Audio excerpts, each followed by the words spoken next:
Kuna hawa ndugu wawili, wa kike anaitwa Omotola, wa kiume anaitwa Rotimi. Wana gari lao hilo ambalo wanapigia kazi. Rotimi ni dereva, alafu Omotola anatisha kama konda. Omotola akapiga debe kwa dakika kadhaa, gari ikajaa na akawaambia abiria kabisa kwamba yeye hana chenchi, wahakikisha wamepanda na hela kamili. Basi gari ikaondoka. Muda kidogo wakafika kituo cha kwanza, akashuka dada mmoja akatoa hela kubwa. Mambo gani tena haya? Si nilisema kabisa sina chenchi. Mimi sikusikia bana. Nipe chenchi yangu niondoke. We naye mpe lake, si alisema kabisa kama una chenchi usipande. Mimi sikusikia bana. Hukusikia? Madam, shida nini? Si alisema kabisa kama una chenchi usipande. Mbona unatusumbua? Vumbi lilitimka pale. Huyu anataka chenchi, huyu chenchi hana. Ili kuepusha mambo mengi, Rotimi akamwambia Omotola amrudishie tu hela yake waondoke. Haya bana, kesho yake wako nyumbani. Omo yuko busy anapika na mdogo wao wa mwisho anaitwa Noah yuko pembeni anajisomea. Punde akatokea huyu dada anaitwa Felicia. Huyu ni jirani yao tu, ila wao wanamuita anti kutokana na jinsi wanavyoishi naye. Sasa hapa nawapa taarifa kwamba nilimwona anko wenu mitaa ya juu kule, yuko busy anawaambia watu kwamba nyie mmemdhulumu gari. Huyo mzee mjinga sana. Hilo gari katuachia baba yetu ili tuweze kumudu maisha, alafu na yeye bado analitaka. Mimi nilikuwepo naye hospitali ile siku, anamwahidi baba kwamba atatutunza, lakini angalia sasa hivi yuko wapi. Sasa hawa washikaji wamefiwa na wazazi wao wote wawili, yaani familia nzima wamebaki watoto tu na wote bado ni wadogo. Omotola na Rotimi ilibidi waache shule ili wapige kazi waweze kumhudumia na kumsomesha mdogo wao Noah. Noma sana.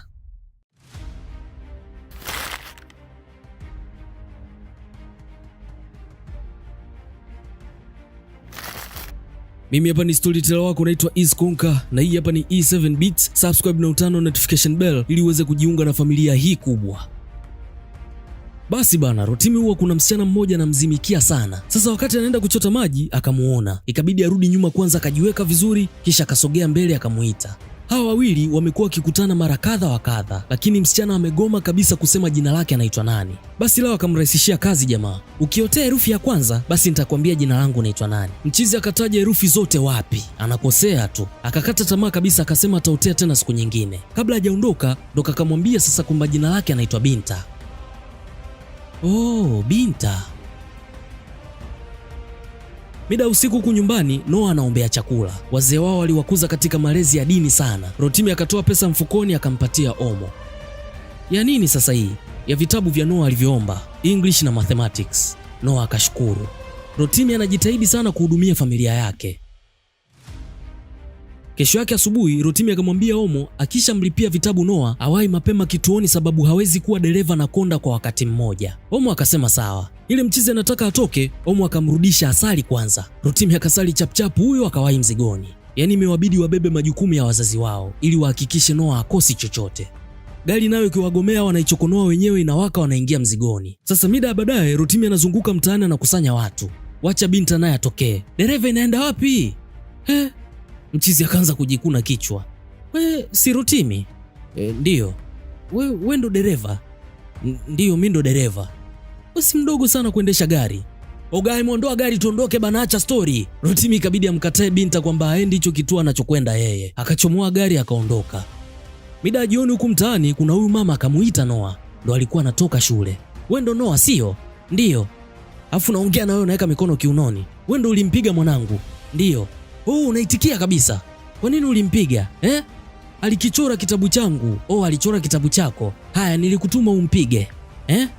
Sema nakuelewa. Kwa kuwa wazazi wako hawapo ndo unajifanya hauna adabu. Haya, piga magoti hapo. Baadaye Noah anarudi nyumbani analia kishenzi. Rotimi na Omo akamwahi kumuuliza shida nini. Ndo kuwapa story sasa ilivyotokea. Nenda kakae pale. Washikaji wakatoka nduki kwenda kumtimbia huyo mama. Wanakuja race kishenzi, wanamuita jina lake. Kwa nini umpige mdogo wangu? Anawajibu ovyo tu.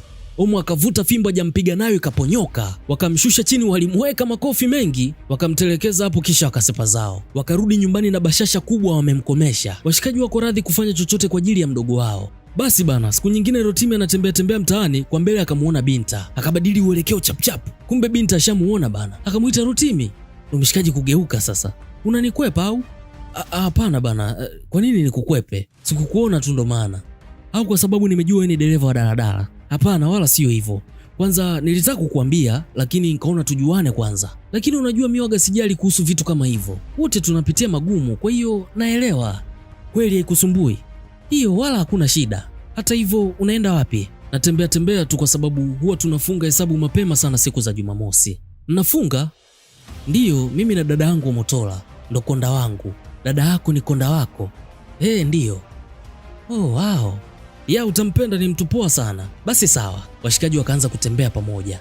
Mida usiku Rotimi anachekelea tu. Omo akamuuliza, vipi, mbona unachekelea hivyo? Umeokota hela nini? Rotimi akamwambia sio lazima iwe pesa, ni Binta. Kaniambia ajali kama mimi ni dereva wa daladala. Binta ndo nani? Binta wa hapo juu. Yule msichana. Hiyo ndo sababu unakenua hivyo. Rotimi kafurahi sana, crush wake ananyooka taratibu, lakini kwa Omo haikuwa nzuri sana. Binta. Anyway, kesho yake kama kawaida mihangaikoni, Omo anapiga debe. Rotimi akasema leo ajisikii vizuri. Omo akampima joto. Mbona joto lako liko sawa? Mchizi akasema kachoka tu, hivyo warudi nyumbani wakajiandae kwa ajili ya kesho. Omo akasema sawa, lakini tusubiri kidogo. Kwa nini? Tusubiri tu kidogo. Hapo hapo akatokea Binta. Mchizi akakurupuka. Rotimi, mambo? Binta, hampakii tena? Hapana, twende. Rotimi, tumeelewana, tupakii tena. Binta, huyu ni dada yangu Omotola. Omo, huyu ni rafiki yangu Binta. Binta akamgea mkono Omo. Omo akaupokea kama ile basi tu. Twende sasa, twende. Omo akasema usiniambie huyu ndo tulikuwa tunamsubiria muda wote. Mchizi akamwambia wewe ingia tu kwenye gari tuondoke. Omo akaingia. Uweza amini, mchizi alimpeleka Binta mpaka getini kwao. Muda huo Omo anawaangalia kwa hasira vibaya mno. Mwisho akaagana.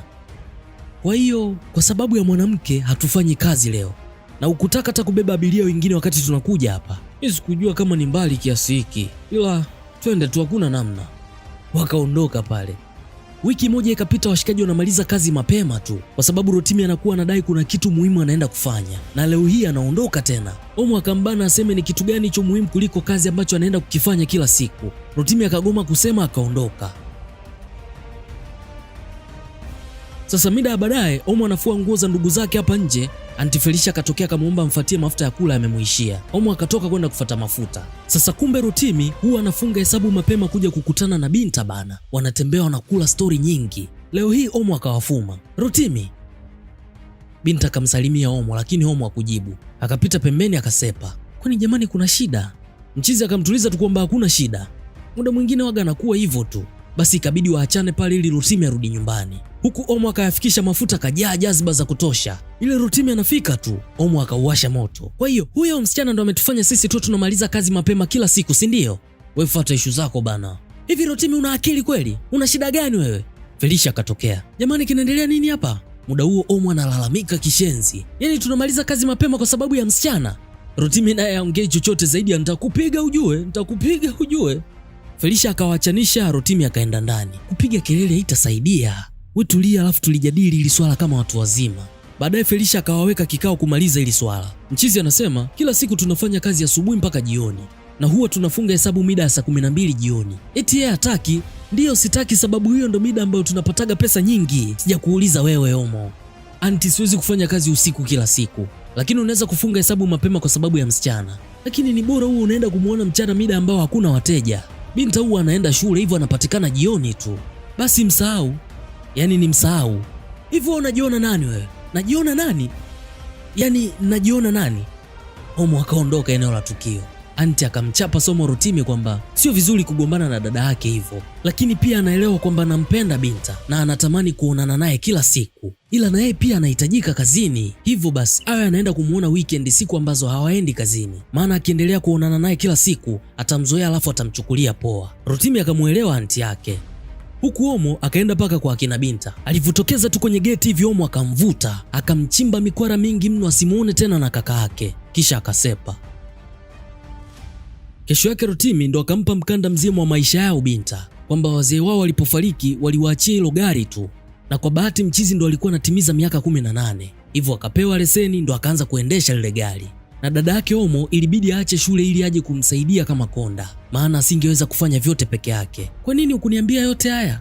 Sikujua nianzie wapi. Binta akasema anaona kabisa dada yake yuko sahihi, inabidi ya focus na kazi. Lakini pia akamshauri kwamba kuna kozi anaweza kusoma alafu zikamtoa kabisa, kwa sababu ulimwengu wa sasa umebadilika. Anaweza kusoma computer engineering au software engineering, japo sio full kozi, lakini itamtengenezea pesa nyingi sana kiasi kwamba ataachana na hizi issue za ukondakta. Kweli? Ndiyo, najua unataka kuisaidia familia yako, hivyo kujitoa kunahitajika sana. Basi mchizi alivyofika nyumbani akaiwaza sana ile kauli ya mwisho ya Binta kwamba kujitoa sana kunahitajika ili aweze kuisaidia familia yake. Kesho yake akamshirikisha Omo hilo swala la yeye kuanza kusoma. Omo akasapoti hiyo pointi, mchizi hakuamini. Akamtaja na Binta kwamba ndo katoa wazo, akamkata kabisa Omo. Kuna kingine unataka kuniambia au nikaendelee na kazi zangu ndani? Hakuna. Omo huyo akaenda ndani. Siku kadhaa mbele, mchizi akaenda kumpa taarifa Binta kwamba tayari kajiandikisha chuoni. Binta akamuuliza kama ana laptop ya kusomea. Mchizi akasema hana. Binta akasema sawa, nisubiri hapo. Mtoto akaingia ndani. Baada ya muda akarudi na laptop, akampatia jamaa. Mchizi kufungua akakutana na PC. Akafurahi kishenzi, akamshukuru sana Binta. Basi akarudi nayo mpaka nyumbani. Kwa mara ya kwanza kabisa Omo akafurahia kitu kutoka kwa Binta. Kesho yake mapema mno mchizi akaanza kwenda chuoni sasa. Aunti Felicia akatoka nje akamwona mchizi ndo anaishirizia. Akamuuliza Omo, Rotimi anaenda wapi na mabegi? Hamuendi kazini leo? Oh, anaenda chuoni, anasoma kompyuta sasa hivi. Wow, hiyo nzuri sana. Lakini mtawezaje kujigawa na kazi? Tutajitahidi tu, tutakuwa tunaenda mapema alafu baadaye jioni ataenda chuo. Oh, safi. Nimeipenda hiyo. Unajua hawezi kuwa dereva miaka yote. Lakini hata hivyo, mkihitaji chochote au msaada wowote, msisite kuniambia, nitawasaidia. Omo akasema sawa. Basi mchizi akawa anasoma kwa bidii sana. Rotimi, unafanya nini hapo? Nafanya project yangu. Project gani? Kwa nini ukufanya jana usiku? Nilikuwa nimechoka. Nilivyomaliza kuendesha niliunganisha chuo. Lakini Rotimi, unajua kabisa tusipofanya kazi asubuhi na jioni, tutawezaje kuishi humu ndani? Lakini pia na mimi nisipofanya hizi project sitoelewa kitu, na nisipoelewa nitawezaje kufaulu ili niwasaidie nyie? Mimi sina muda wa kuongea. Naomba tukutane nje, tunaenda kazini. Mwisho wa siku Omo akawa anaona pesa wanayopata siku hizi ni kidogo sana kwa sababu wafanye kazi masaa mengi. Hivyo akamwambia jamaa kama ikiwezekana aache shule tu. Yaani niache shule kisa wewe umesema. Akamfyonza kisha akasepa. Sasa kuna siku Noah akaumwa ghafla. Omo akamweka mgongoni kumwaisha hospitali huku Felicia anafuata kwa nyuma. Muda huo huku Rotimi yuko na mpenzi wake Binta. Stori ni nyingi mno zinapigwa. Simu ya Rotimi ikaita kucheki hivi ni Omotola. Mchizi akagoma kupokea kwa sababu anadhani Omo anataka ajue tu alipo afu aanze kumpigia kelele za kurudi nyumbani. Na Omo ameanza kumpigia jamaa masaa mawili sasa yamepita na zote mchizi hapokei. Basi stori zikaendelea. Baadaye usiku mwingi ndo Rotimi anarudi nyumbani sasa. Ulikuwa wapi Rotimi? Nimekupigia mara ngapi ukupokea? Nilikuwa busy bana. Busy na nini? Najua ulikuwa na huyo msichana wako mpuuzi. Toka ukutane naye hautujali kabisa sisi. Sasa Omo akawa na mwaga lawama nyingi bila kumwambia mchizi sababu ya kumpigia simu nyingi mchana. Wakaishia kutukanana tu. Mwisho Omo akasema ataondoka na mdogo wake hapa nyumbani wamuache peke yake. Kisha akasepa. Kesho yake Felicia ndo akamwambia Rotimi kwamba Noah mdogo wao alizidiwa wakampeleka hospitali. Nini? Alipatwa na homa ya ghafla, lakini alivyopigwa sindano kadhaa joto lake likashuka na akaruhusiwa. Ndio maana alikuwa ananipigia simu nyingi sana na mimi sikupokea, na wewe ndo ukafanya aogope zaidi. Unajua dada yako anaweza kuonekana mieyusho, lakini kuna kitu kimoja anakiogopa sana, kupoteza familia yake. Lakini usijali, kila kitu kitakuwa sawa. Rotimi akajuta sana. Huku nako Omo anatembea peke yake analia kishenzi, anasema ataondoka na mdogo wake pale nyumbani wakaanze maisha yao peke yao. Maana mchizi toka akutane na huyo Binta amekuwa kama kajitenga nao hivi. Anamsikiliza yeye tu. Kesho yake Rotimi anatoka ende chuo, akamkuta Noah hapa nje. Akamuuliza Omo yuko wapi? Noah akasema hajamuona kabisa toka jana. Mchizi akampima joto. Akamuuliza unajisikiaje sasa hivi? Najisikia poa tu. Basi mimi naenda chuo, ila Omo atarudi. Na ukihitaji chochote mwambie Aunti Felicia. Mchizi akasepa. Baadaye Omo alivyorudi akapaki mabegi kila kitu kisha akaondoka na Noah. Wakahamia kwenye pagala moja hivi hakuna hata godoro. Noah akasema hawezi kukaa hapa, bora amrudishe tu kwa kaka yake. Omo akamhakikishia kwamba hapa yupo salama, atamtunza na kumuhudumia. Kwa hiyo yeye atulie tu. Noah akatongozeka. Omo akatoka kwenda kumtafutia chakula. Huku Rotimi anarudi nyumbani, anashangaa kukiona chumba chepesi. Shangaa watu wako wapi? Kukagua nguo, hakuna nguo zao.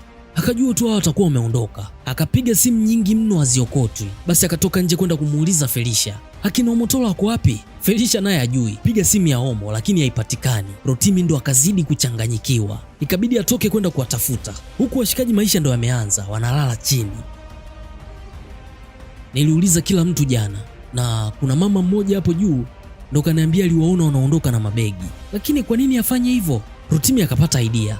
kwamba Omo hawezi kumwacha Noah asiende shule, hivyo akatoka nduki mpaka shuleni kwa akina Noah, nako pia kupata chochote, ndo akazidi kuchanganyikiwa mara mbili. Huku Omo na Noah wanauza maji na juisi mtaani, wanazunguka kila kona mzee. Baadaye walivyorudi nyumbani, Noah akawa analia anataka kurudi shule, kapigwa na jua hana hamu. Omo akawa anamtuliza tu kwamba mambo yatakaa sawa na ataendelea kusoma. Sasa kuna siku Omo yuko mihangaiko kama kawaida, akakutana na anko wake. Mchizi akampiga kitambaa cha uso, huwezi kusalimia sio? Omo naye akarudisha kibao, shida yako nini? Yaani unampiga babako? Wewe baba yangu gani? Sasa huyu jamaa ndo anko wao anayelitakaga lile gari la kina Omo alioachiwa na baba yao, lakini pia aliachiwaga majukumu ya kuwatunza watoto na marehemu baba yao, ila jamaa yuko busy na mambo yake tu, hana muda nao kabisa. Basi akamvuta mkono Omo akaangusha beseni lake. Omo alimpiga makofi huyu mzee mpaka akabaki katoa macho tu.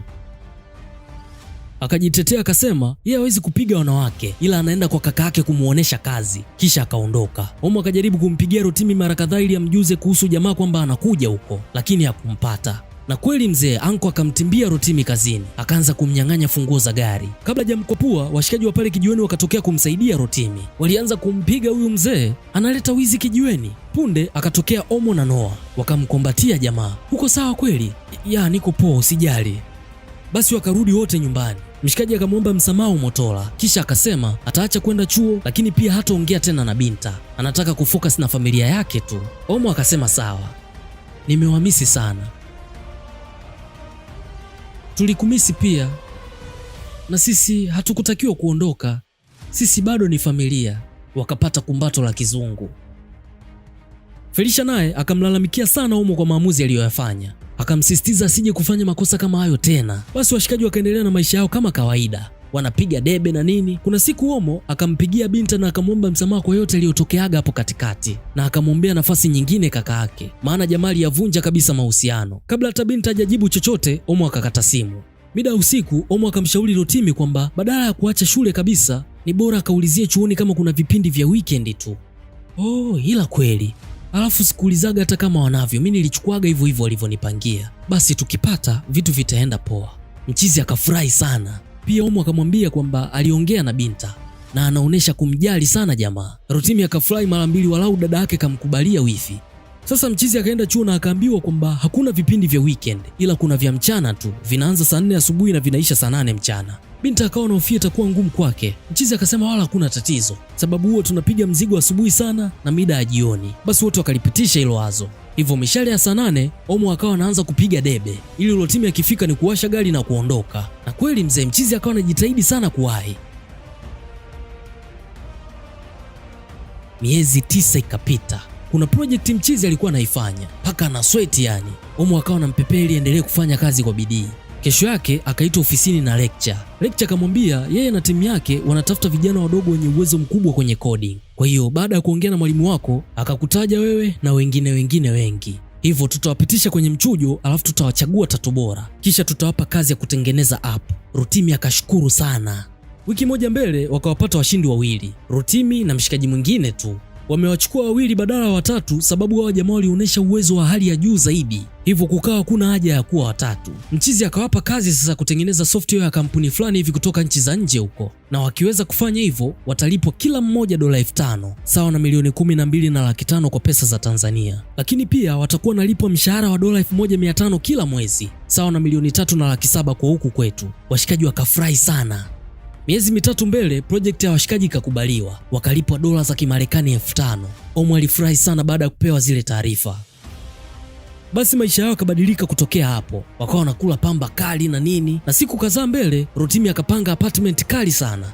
Nisikilizeni jamani, hii ndo nyumba yetu mpya. Hii ni nyumba yetu? Ndiyo. Kaka, ndo tutakuwa tunakaa hapa? Ndiyo, ni sahihi kabisa, wote tutakuwa tunaishi hapa. Kwa hiyo sasa hivi sisi ni matajiri? Ndiyo. Na hiyo inamaanisha kwamba kuanzia leo hakuna kuendesha gari wala kuuza maji na wote mtarudi shule. Nimeipenda sana hiyo, asante sana kaka. Makumbato tu eneo la tukio. Omo akamshika mkono Noah kwenda kuangalia vyumba. Rotimi akamkombatia Binta. Haya yote asingetokea bila yeye. Hili ni wifi la taifa. Hivi unajua sio kila jasho ni dalili ya maendeleo. Wakati mwingine unauchosha mwili tu kwenye njia isiyo sahihi. Usiogope kusimama, kutazama upya na kuchagua njia inayokupeleka mbali na kwa kasi zaidi. Ndo kilichotokea hapa. Basi Rotimi na Omo akamrudishia anko wao funguo ya gari, maana alikuwa anaitaka sana. Na hapo ndo inakuwa mwisho wa hii movie inaitwa Dumb for Dreams. Niandikie maoni yako hapo chini, umeionaje hii kazi? Mimi hapa ni storyteller wako naitwa East Konka. Tukutane kwenye video nyingine. Bye. Tuna stress na life wesimami tu inasonga. Movie kali pekee ndo inaweza roho ikakonga. Hauelewi movie ndefu lugha zinagonga. Save time, hii 7B storyteller konka. Wezi cheki movie moja toka juzi. Muda hautoshi na unapenda movie. Tayokata kiu yako ni E7B. E7B. YouTube channel ni moja tu E7B.